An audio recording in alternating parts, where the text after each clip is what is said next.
दोस्तों, आप लोगों का स्वागत है अपने YouTube चैनल लक्ष्य गवर्नमेंट जॉब पर। तो चलिए शुरू करते हैं ज्योग्राफी के टॉप 25 क्वेश्चन जो आगामी BEO exam, UP triple SC, UP PCS, RRB, NTPC और सारे वनडे एग्ज़ाम के लिए बहुत बहुत इंपॉर्टेंट होने वाले हैं। तो चलिए शुरू करते हैं। पहला क्वेश्चन, निम्नलिखित कथनों में से कौन से भारत के बारे में सही है?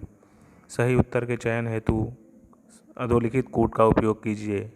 पहला, भारत विश्व का 5वां बड़ा देश है। दूसरा, यह स्थल मंडल के कुल क्षेत्रफल का लगभग 2.4% भाग अधिकृत किए हुए है। तीसरा, समूचा भारत उष्णकटिबंधीय में स्थित है।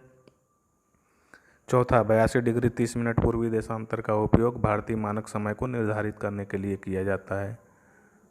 तो चलिए आप लोग अपना आंसर करिए। जिनका भी आंसर है ऑप्शन डी वो बिल्कुल सही है। 2 और 4 जो कि बिल्कुल सही क्वेश्चन है। नेक्स्ट क्वेश्चन, क्षेत्रफल की दृष्टि से भारत का विश्व के देशों में कौन सा स्थान है? ए 5वां, बी 6ठा, सी 7वां, डी 8वां। तो जिनका भी आंसर है ऑप्शन सी 7वां वो बिल्कुल सही है। नेक्स्ट क्वेश्चन, भारत का क्षेत्रफल संसार के क्षेत्रफल का 2.4 है, परंतु इसकी ए संपूर्ण मानव जाति का 16% जनसंख्या है, बी संपूर्ण मानव जाति का 17% जनसंख्या है, सी संपूर्ण मानव जाति का 18% जनसंख्या है, डी संपूर्ण मानव जाति का 28% जनसंख्या है। तो जिनका भी आंसर है ऑप्शन बी संपूर्ण मानव जाति का 17% जनसंख्या वो बिल्कुल सही है। नेक्स्ट क्वेश्चन, भारत में लगभग कितने गांव हैं? ए 5 लाख, बी 6,30,000, सी 8 लाख, डी इनमें से कोई नहीं। तो जिनका भी आंसर है बी 6,30,000 वो बिल्कुल भी गलत हैं। इसका आंसर होगा ऑप्शन डी, क्योंकि जो सेंसस 2011 के तहत जो अंतिम आंकड़े उसके आए हैं 6,40,932 गांव हैं। तो चलिए चलते हैं नेक्स्ट क्वेश्चन पे। निम्नलिखित जोड़ों में से कौन सा जोड़ा सही नहीं है? आप लोग ऑप्शन देखिए, ऑप्शन बोलने में टाइम लगेगा, आप लोग ऑप्शन करिए। तो जिनका भी आंसर है डी वो बिल्कुल सही है। भारत में राज्यों की संख्या 28 है। नेक्स्ट क्वेश्चन, भारत विस्तृत है। A B C D option देखिए, आप लोग जल्दी जल्दी ऑप्शन करिए। कौन सा ऑप्शन है? ऑप्शन डी, उपरोक्त में से कोई नहीं। नेक्स्ट क्वेश्चन, सिक्किम से गुजरने वाला अक्षांश निम्नलिखित में से किस एक से भी होकर गुजरता है? ए राजस्थान, बी पंजाब, सी हिमाचल प्रदेश, डी जम्मू कश्मीर। ये IAS प्री 2010 का क्वेश्चन है। तो जिनका भी आंसर है ऑप्शन ए वो बिल्कुल सही है। नेक्स्ट क्वेश्चन, जिस जिले से 70 डिग्री पूर्वी देशांतर रेखा गुजरती है वह है? ए जोधपुर, बी जैसलमेर, सी धौलपुर, डी नागौर।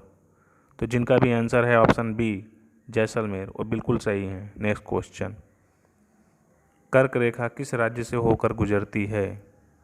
उड़ीसा, झारखंड, आप लोग इसको बिहार मत लीजिएगा, झारखंड लीजिएगा, सी उत्तर प्रदेश, डी आंध्र प्रदेश। तो जिनका भी आंसर है बी झारखंड वो बिल्कुल सही है।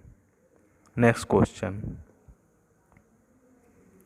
कर्क रेखा निम्नलिखित में से किन राज्यों से होकर गुजरती है? नीचे दिए गए कूट से सही उत्तर चुनिए। 1 गुजरात, 2 छत्तीसगढ़, 3 उत्तर प्रदेश, 4 झारखंड।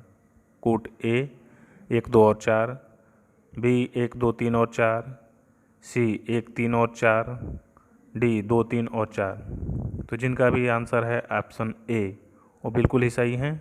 नेक्स्ट क्वेश्चन, कर्क रेखा गुजरती है ए मध्य प्रदेश, बी त्रिपुरा, सी मिजोरम, डी इन सभी से।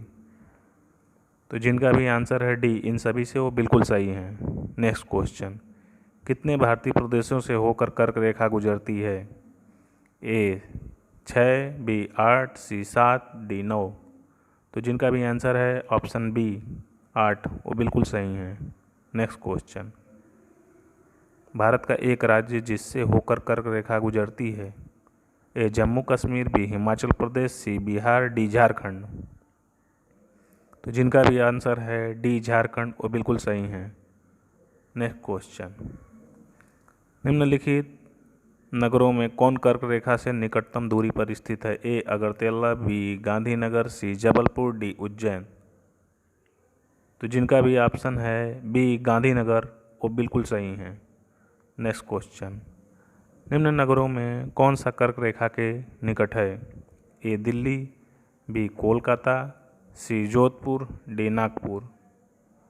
तो जिनका भी आंसर है बी कोलकाता वो बिल्कुल सही है। नेक्स्ट क्वेश्चन, कौन सा महत्वपूर्ण अक्षांश भारत को दो लगभग बराबर भागों में विभाजित करता है? ए 23 डिग्री 30 मिनट दक्षिण, बी 33 डिग्री 30 मिनट उत्तर, सी 0 डिग्री, डी 23 डिग्री 30 मिनट उत्तर। तो जिनका भी आंसर है ऑप्शन डी 23 डिग्री 30 मिनट उत्तर वो बिल्कुल सही है। नेक्स्ट क्वेश्चन, निम्न में से कौन सा भारतीय राज्य कर्क रेखा के उत्तर में स्थित है? ए झारखंड, बी मणिपुर, सी मिजोरम, डी त्रिपुरा। तो जिनका भी आंसर है ऑप्शन बी मणिपुर वो बिल्कुल सही है। नेक्स्ट क्वेश्चन, निम्नलिखित में से कौन सा शहर कर्क रेखा से सबसे निकटतम है? ए जबलपुर, बी अहमदाबाद, सी उज्जैन, डी वाराणसी। तो जल्दी से आप लोग अपना ऑप्शन करिए और आपके कितने अटेम्प्ट हुए हैं आप लोग ज़रूर कमेंट बॉक्स में आप लोग लिख के भेजिएगा। हाँ, तो जिनका आंसर है ऑप्शन ए जबलपुर बिल्कुल सही है। नेक्स्ट क्वेश्चन, जून माह में निम्न स्थानों में से कहाँ पर दिन की अवधि अधिकतम होगी? तो जिनका भी आंसर है ऑप्शन डी दिल्ली वो बिल्कुल सही है। नेक्स्ट क्वेश्चन, यदि भारतीय मानक समय यामोत्तर पर मध्याह्न है तो 120 डिग्री पूर्वी देशांतर पर स्थानीय समय क्या होगा? ए 9:30, बी 14:30, सी 17:30, डी 20। तो जिनका भी आंसर है बी 14:30 वो बिल्कुल सही है। नेक्स्ट क्वेश्चन, भारतीय मानक समय की याम्योत्तर नहीं गुजरती है? ए आंध्र प्रदेश, बी छत्तीसगढ़ से, सी महाराष्ट्र, डी उत्तर प्रदेश से। तो जल्दी से आप लोग अपना आंसर करिए। जिनका भी आंसर है सी महाराष्ट्र वो बिल्कुल सही है। नेक्स्ट क्वेश्चन, भारतीय मानक समय की देशांतर रेखा 82 डिग्री 30 मिनट किस नगर से होकर गुजरती है? ए नागपुर, बी दिल्ली, सी पटना, डी इलाहाबाद। तो जिनका भी आंसर है डी इलाहाबाद वो बिल्कुल सही है। नेक्स्ट क्वेश्चन, निम्नलिखित देशांतरों में से कौन सा भारत की प्रामाणिक मध्याह्न रेखा कहलाता है? आप लोग ऑप्शन देखिए ए बी सी डी। तो जिनका भी आंसर है ऑप्शन डी 82 डिग्री 30 मिनट पूर्वी वो बिल्कुल सही है। नेक्स्ट क्वेश्चन, इसमें बाई मिस्टेक ऑप्शन आ गया है, इसका आंसर ले लिया गया है, फिर भी आप लोग अटेम्प्ट करिए। भारतीय मानक समय निम्नलिखित स्थानों में से किसके समीप से लिया जाता है? ए इलाहाबाद, बी लखनऊ, सी मेरठ, डी मुजफ्फरनगर। तो जिनका भी आंसर है ऑप्शन ए वो बिल्कुल सही है। नेक्स्ट क्वेश्चन, भारतीय मानक समय IST एवं ग्रीनविच माध्य समय GMT अंतर पाया जाता है? ए 4.5 घंटे आगे, बी 5.5 घंटे पीछे, बी 5.5 घंटे आगे, सी 5.5 घंटे पीछे, डी 4.5 घंटे पीछे। तो जिनका भी आंसर है बी 5.5 घंटे आगे वो बिल्कुल सही हैं। तो ऐसे ही और भी वीडियो पाने के लिए आप लोग इस चैनल को लाइक, शेयर और सब्सक्राइब करें और आगामी परीक्षाओं के लिए और भी नए नए वीडियो मैं लेकर आऊँगा। इसी के साथ जय हिंद, जय भारत।